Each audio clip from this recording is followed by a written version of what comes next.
On today's episode, we're going to review two past events. One from last December. This one is from YMZ, which is Kaori Yoneyama's promotion, where we have an interesting story that involves a somewhat of a retirement withdrawal. But I'll get to that in a bit. We also got, of course, from last January by Ohio Valley Wrestling Nightmare Rumble, where we have two Rumble matches, which also featured for the very first time, much like WWE, a women's Rumble. And of course, we cannot forget day 4 of New Japan Pro Wrestling with the New Japan Cup, which I'm excited to see what's going to take place. And of course, we cannot forget right now the fallout in AEW Dynamite coming out of Revolution. A lot of things is going to be exciting, and I cannot wait to review all of this to all of you. So, let's get started with another episode of Deleted Wrestle Zone.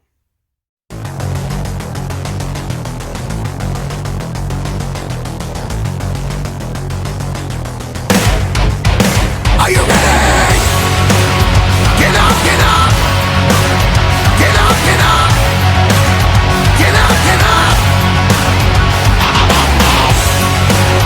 Get up, get up! Get up, get up! Get up, get up!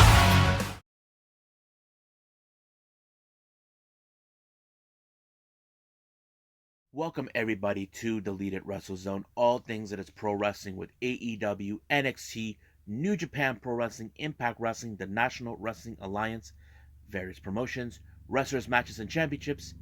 I am your host, Jay, right here. So, let's talk about this a promotion you may or may not have heard of, YMZ, which is Kaori Yoneyama's promotion. Now, if you guys who are familiarized with her, she is a legend in the wrestling business. She's been a freelancer since 2013. She took on the persona of Kokigen Def Yamasan, all of those. So anyway, this is her promotion that she runs. This is mostly for freelancers only. But the event is called 10 years since Kaori Yoneyama's retirement withdrawal. Now, why is it called that way? Let me give you guys a little details on this. Now, this took place exactly 9 years ago, almost 10, back in 2011, I think. No, or 2010, or one of the two. Anyway, was the year where almost 10 years ago, Yoneyama was about to retire, and all of a sudden she decided to go back to wrestling as a freelancer. So basically, that's what happened. So we're like 10 years to the dot of that fateful day. This is, of course, took place on the 23rd of December of 2021. And that's the whole story. So basically, everybody remembers where she made that withdrawal saying, I changed my mind. I'm not retiring. I want to go freelance. So basically, she's been freelancing for almost 10 years, since 2013.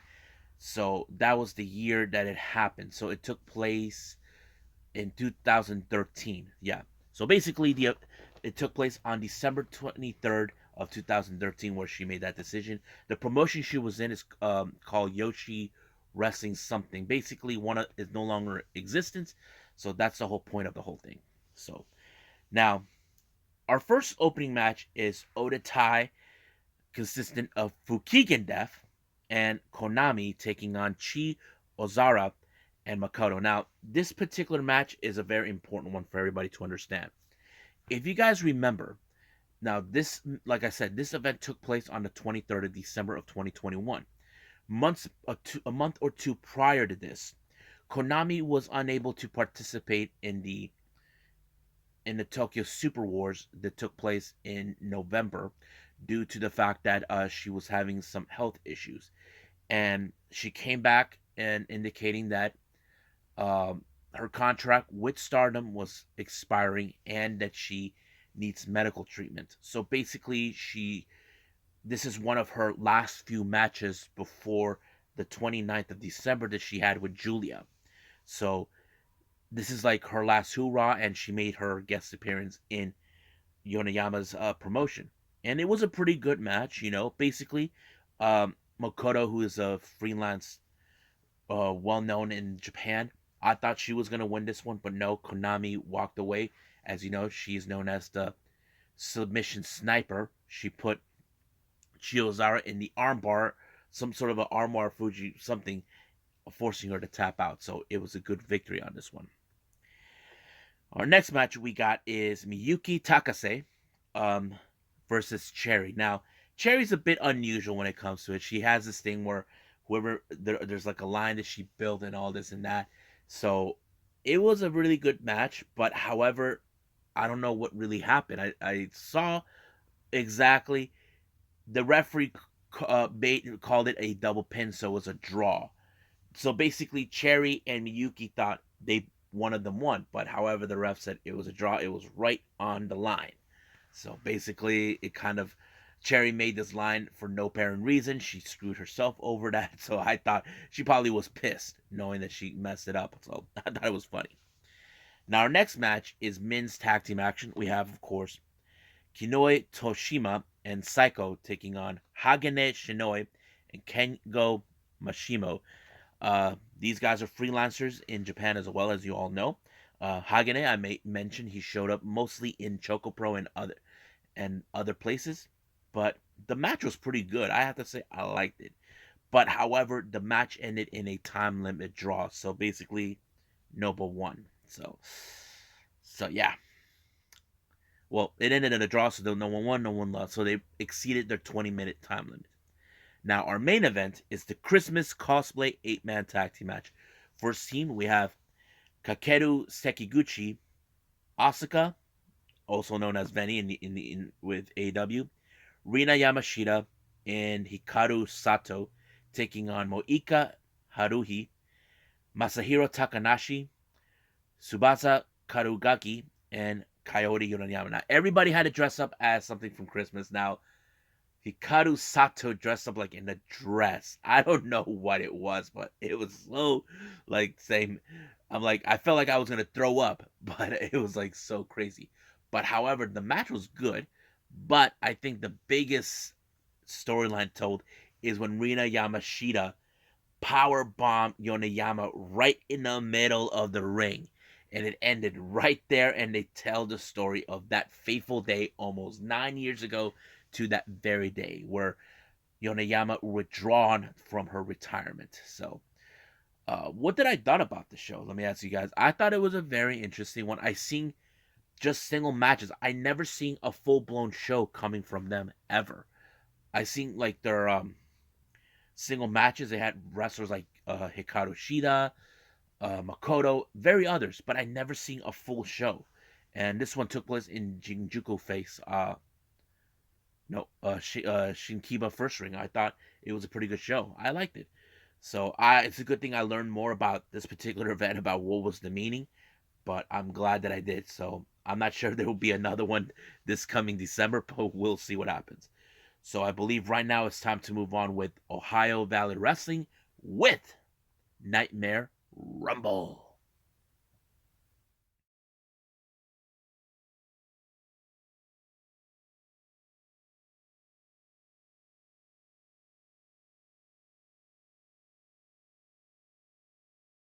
Okay, so in case you guys may or may not have known, I have been aware about Ohio Valley Wrestling for a long time, but to be honest with all of you, I never seen any of their shows.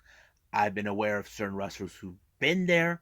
One of them had to be Cody Rhodes, and I forgot who else was in it. Oh yeah, and Sean Spears. But beyond that, I did not know. But I have been fully aware recently, like not too long ago, like maybe last year, that Al Snow is the owner. And I have been aware that recently Ohio Valley Wrestling used to be a development program for WWE for a time, and then it was for Impact. So that's pretty much what I've been aware of. But seeing a full show from them, that's a different thing.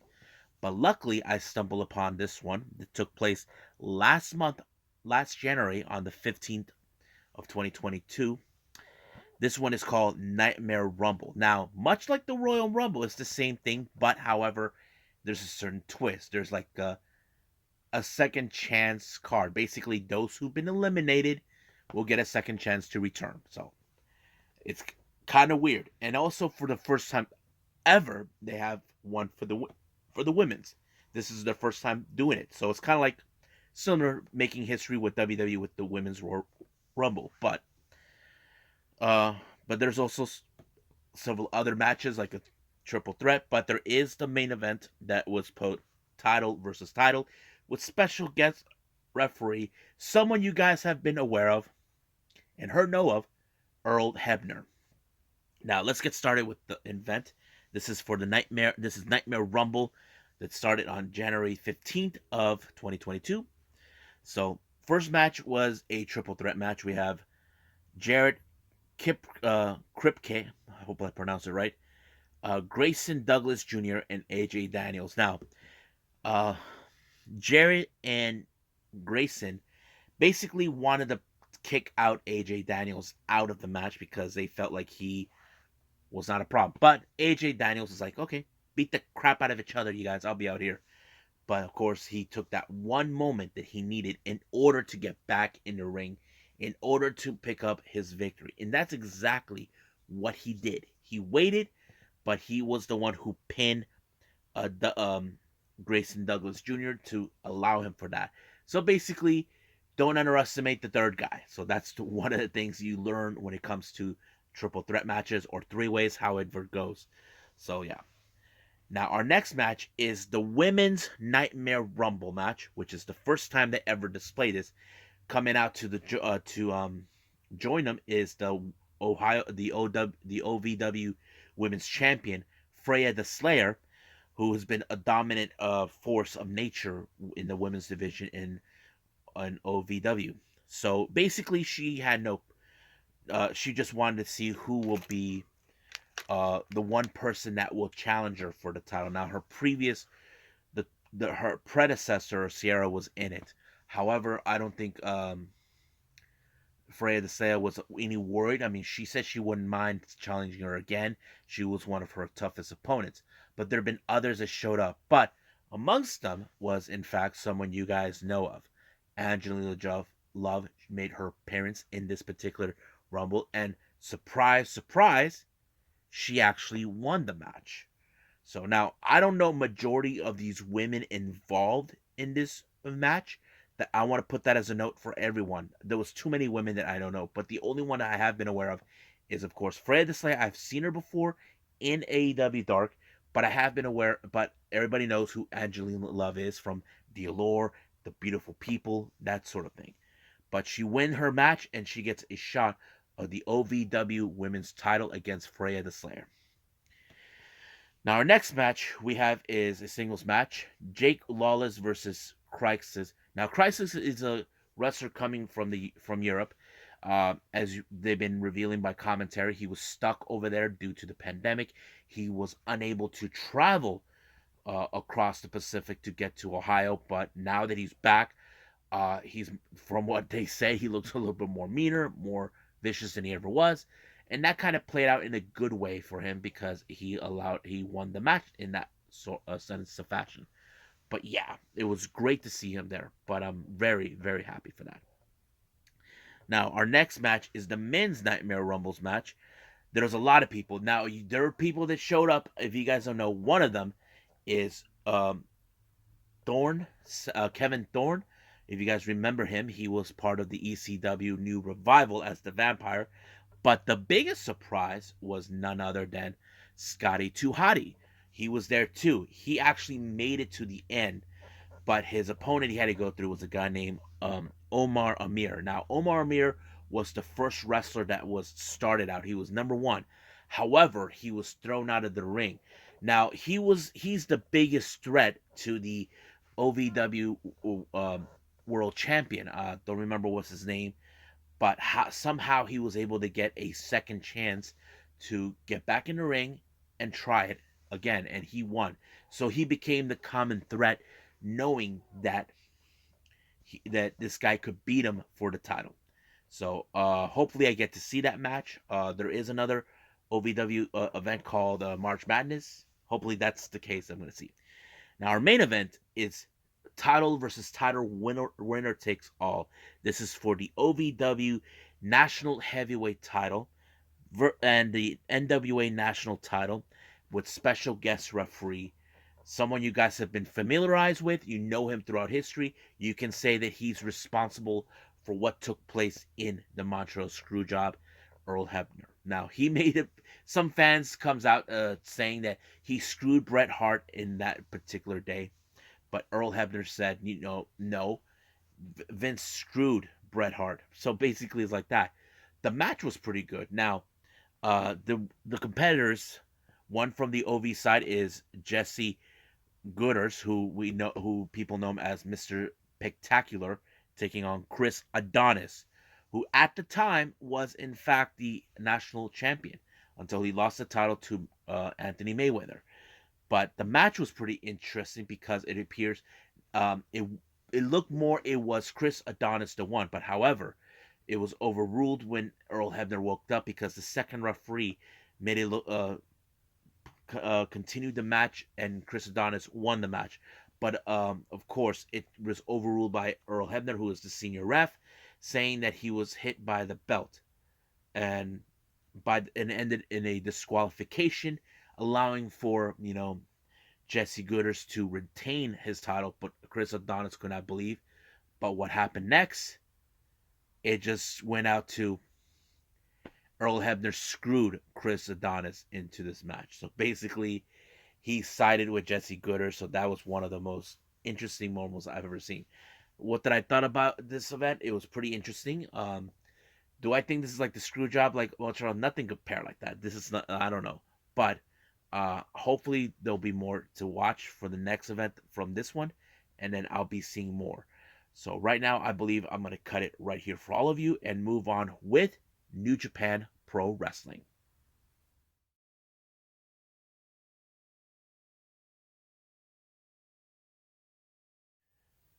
Okay, so New Japan Pro Wrestling with day 4 of the New Japan Cup.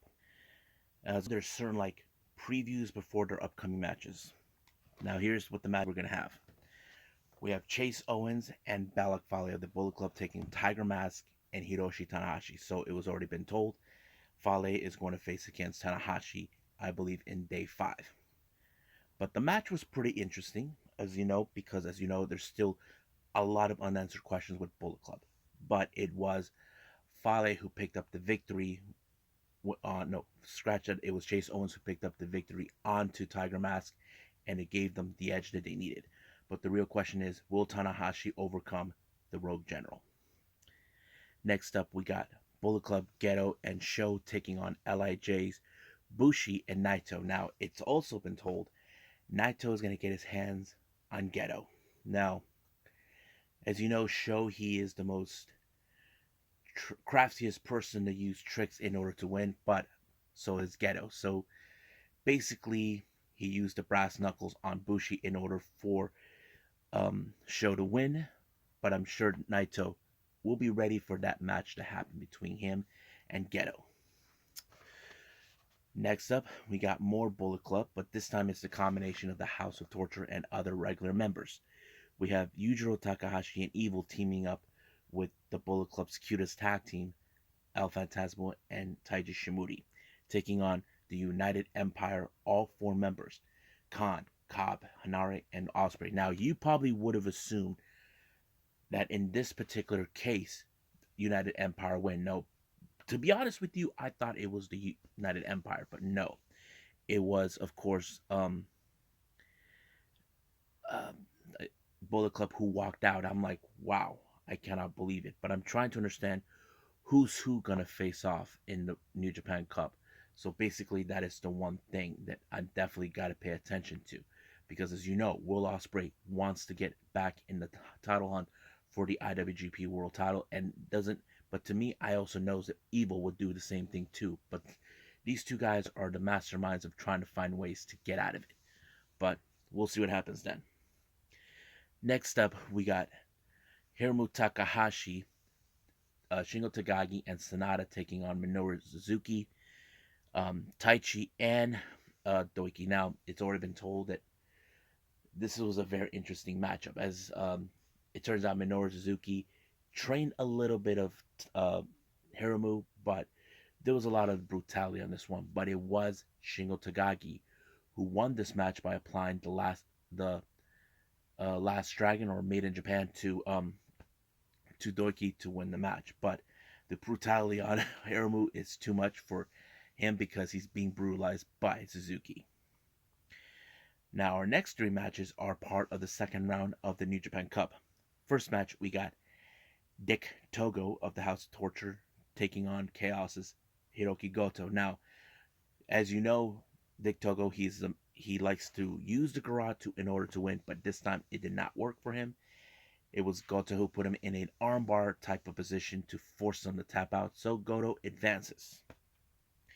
Next up, we got the man, the myth, the legend, Shima, taking on Kanemaru.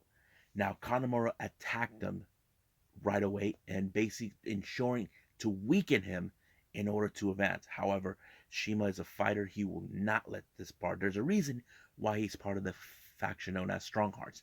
They are strong and they do have a lot of heart. But many tricks that Shima tried, but his weapon of choice in order to put away Kanemaru was the Meteora, and it finished the job, allowing him to advance. But the real question is his attack on the knee. Will he be 100% the next time? Well, we'll see what happens then.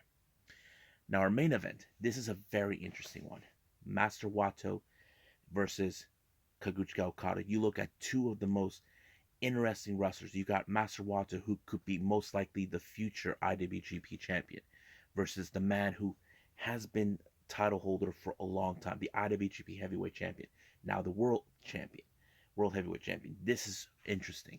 However, it was Okada who prevailed when he applied the Rainmaker. So I'd say this is a pretty interesting match to watch, but it was fun. So it was Okada who advances in the New Japan Cup. So that's pretty much it. So get ready for more of Day 5 on the next episode. But right now, I believe it's time for AEW Dynamite.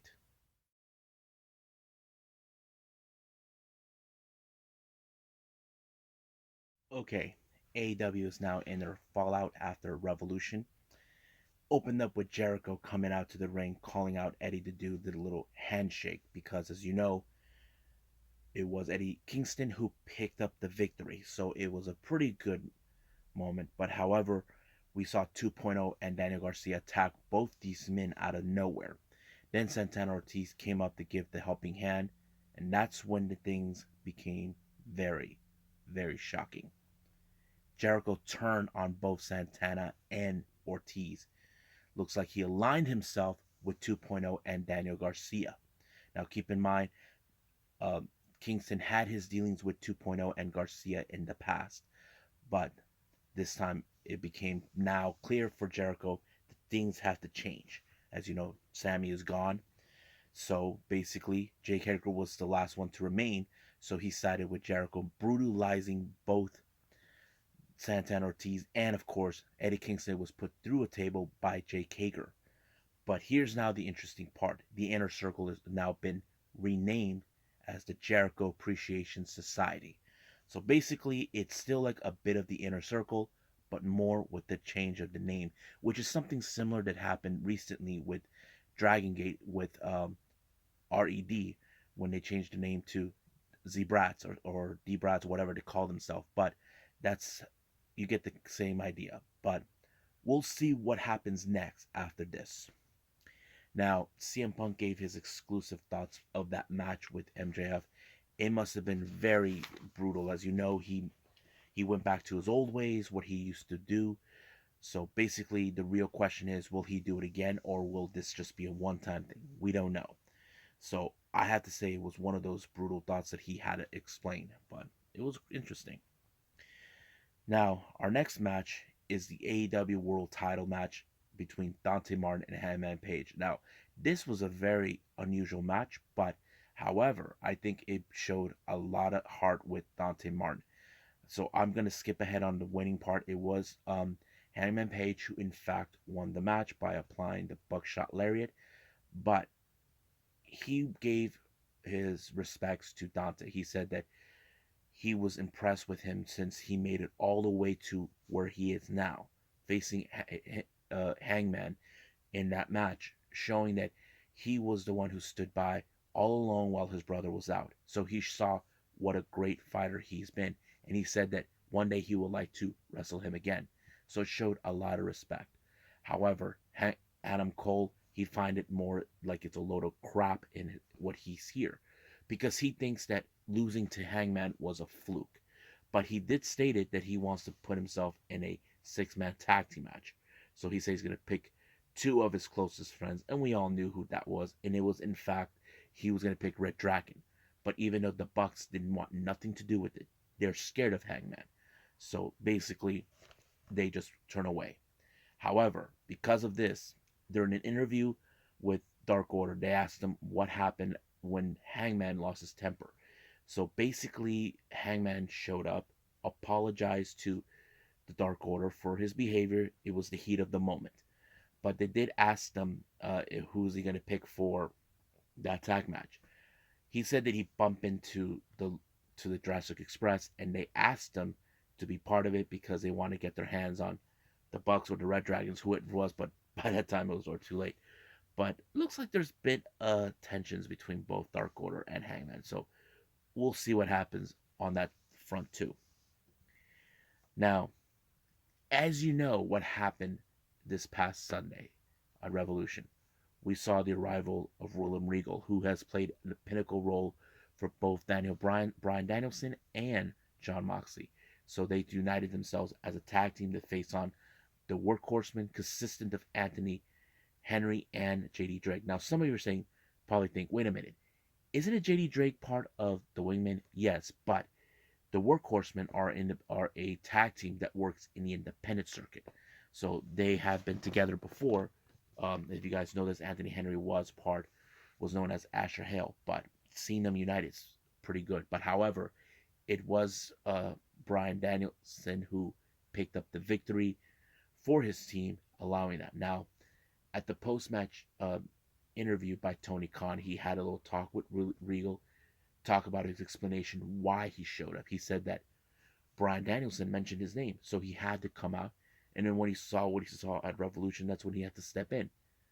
So basically, he's now leaving his mark for the younger generation of wrestlers because, as you know, he was a pinnacle role to both uh, Danielson and Moxley. So he also gave a fair warning to anybody that gets in their way. So strong words from Regal.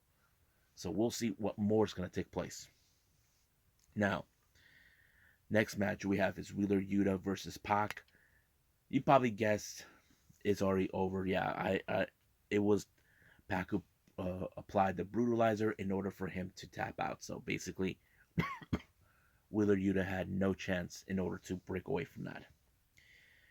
Now, this next interview was a very interesting one that we gotta pay attention.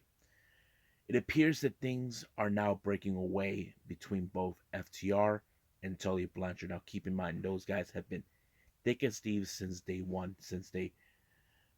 As you know, Tully is a tag team specialist along with Arn Anderson. But now it seems that FTR had it with Tully. Basically, you look at FTR, their family men. They put their family first, but apparently now it appears they don't see eye to eye anymore. And that's when Dax Harwood said that Tully's fired. So I was like, holy cow. Now, it would not surprise me. I'm going to predict this right now. Hopefully I'm wrong. That Tully will find a new tag team that he could back up. But the real question is, it has to be the same kind of caliber as these guys. So don't be surprised for that. Now, as you know, recently things have not been going so well for the Andrade Hardy family office. So they had an emergency board meeting in the middle of the ring. It appears that Andrade and Jose voted him out. Private Party voted him in, but however, they decided to turn against him. Everybody were beating the crap out of Hardy, Jose, Andrade, the Butcher, the Blade, and Private Party. However, here comes Sting and Darby Allin to put them in their place. But once again, the numbers game always plays out. However, the bigger shock was the arrival of Jeff Hardy, guys. When you hear that theme song, you know that theme song, the that one. Now, some of you probably wondering, why are they playing that theme song? Is it owned by WWE? Well, I'm gonna put a note right here for all of you. No, WWE does not own that theme song one way or the other. Basically, Tony Khan is now owns the rights to that song. So that means we're going to see more of that every single time. So Jeff Hardy is now all elite, and I can't believe we are seeing the Hardy Boys back together once again. Now, this next interview, we have Wardlow. Wardlow, as you know, I said this, that one way or another, Wardlow is going to snap. That one way or the other, he's going to walk away from MJF. The final straw is when MJF threatened his family. Now, there's an old saying, don't ever mess with a man's family, and MJF had the audacity to do that. Basically threatened his family, he had enough of him, but he's now begging him to please let him loose from his contract. But however, as you know, he is the winner of the Face of the Revolution. We know he has his sights set on the TNT title. And then one day he even says he would like to win the AEW World title. Now that is something. Many fans are now happy that it's finally happening, that Wardlow is stepping away from MJF to go his own way. Now, recently, as you guys know, QT Marshall had his dealings with Taz, especially with Hook. Now, Team Taz had their issues with the arrival of Keith Lee, and QT Marshall, he is not a good with making friends. Basically, Keith Lee has no intentions in siding with QT Marshall. Basically, Keith Lee, he's fine on his own. So basically, it's going to be one of those moments. So I can't wait to see what Taz has to say, because I'm sure he is laughing his butt off saying that Keith Lee did the right choice. You know? So even though they don't like Keith Lee, but they would be praising him that he made the right choice. Now, our next match, we have the AEW World Tag Team titles. The Acclaim, who are the number one contenders, take on the Jurassic Express. Now, the Acclaim has done this before. They tried to get their hands on the AEW World Tag Team titles for a while, for a long time, as we can remember. Even when the Bucks were the champions, even when Varsity Blondes were standing in their way, when they were the number one contenders. So, however, they even used a boombox. It did not work. Every arsenal that the Acclaim used backfired, so it gave them the proper edge. But it was the heart of Jungle Boy that allowed him to continue on, and it was, of course, the Doomsday that put Anthony Bowens away, allowing for Jurassic Express to retain the tag titles. Now, as you know, recently we saw Jade Cargill, who is currently undefeated, 30-0.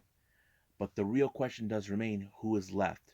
Who will be the next challenger? Now, if I was a betting person, my money would probably be saying it's someone else. And that person, I'll explain in a little bit. But, as you also saw that kiss, she calls it the kiss of death. We'll see. I'm like saying, okay, who's going to be the next victim of that? Well, that's going to be interesting. Now, our next match, this one is part of the AEW World Women's Championship Eliminator. So basically, whoever wins this match will be in a match against Britt Baker. We have Layla Hirsch, who is currently the number one ranked, who was number one ranked at the time, taking on number 2, Thunder Rosa. Now, this was a very important match, as you all know. However, Layla Hirsch tried to use the turnbuckle, which is the same kind of thing that she used on the buy-in against Chris Statlander. But luckily for Thunder Rosa, Red Velvet came up with the helping hand to stop her and, of course, helped her out. But it was Thunder Rosa that put her in the Thunder Fire driver away and giving her the opportunity to win. However, During the post-match, Tony Schiavone announced that next week in San Antonio it's going to be Britt Baker and Thunder Rosa in a steel cage match for the AEW Women's World Championship, which I'm sure Britt Baker may not like it, but however, Britt Baker is still finding annoying saying that she thought she finally got rid of her once and for all. And of course, basically she thinks she'll walk away from it and that there's no way no one could beat her for this title. So we'll see what happens. If Thunder Rosa wins, this is going to be a lot of fun to watch. Now our main event is the TNT Championship. We have Sammy Guevara versus Scorpio Sky. Now Scorpio Sky had his sights set on this title. Now the match was pretty good until all of a sudden Sammy hurt himself when he applied the 450 splash, but hurt his ribs. Now he was told that this match had to be called off, but he wanted to continue no matter what. You know, Tay Conti, who, as you all know, I did not expect that Tay Conti will show up and be that girlfriend that shows moral support. Now, since they made the relationship public, now they're making this part of the story. But however, she did have someone in her sights that basically is willing to send her a clear message. I'm talking about Paige Van Zandt. Now, things would have gone either way.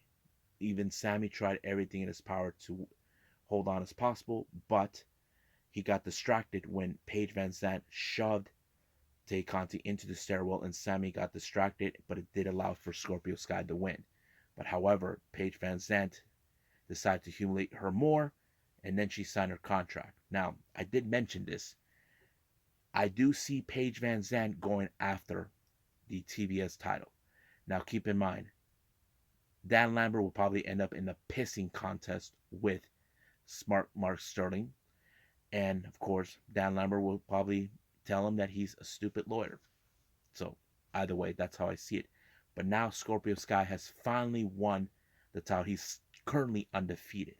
But, however, the real question is, will Wardlow cash in the Face of the Revolution match? Well, right now, from my understanding, Wardlow has some unfinished business with MJF. Keep in mind, I do see a scenario where MJF will force Wardlow to put his opportunity on the line. That is one scenario I do see. But if Wardlow wins, I have that distinct feeling as a fan that we may see Wardlow challenge for the TNT title at Double or Nothing. That's my prediction.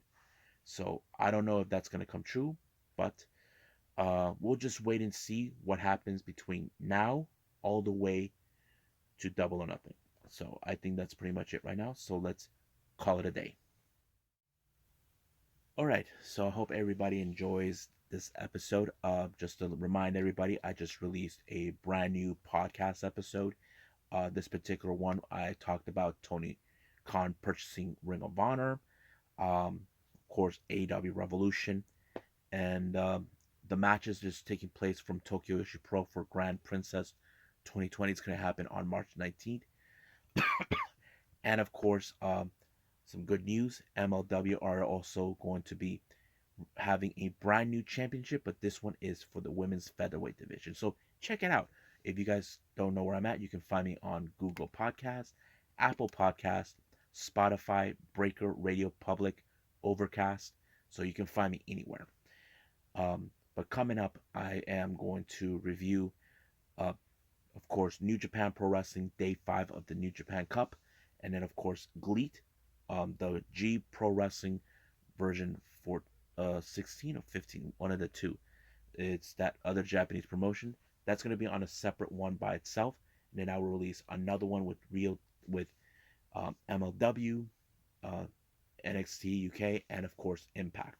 So that's how it's going to be. So right now, I believe I'll see you guys in the next DWZ time. Same DWZ channel. I must bid all of you adieu. So, goodbye. And have a nice day. Bang.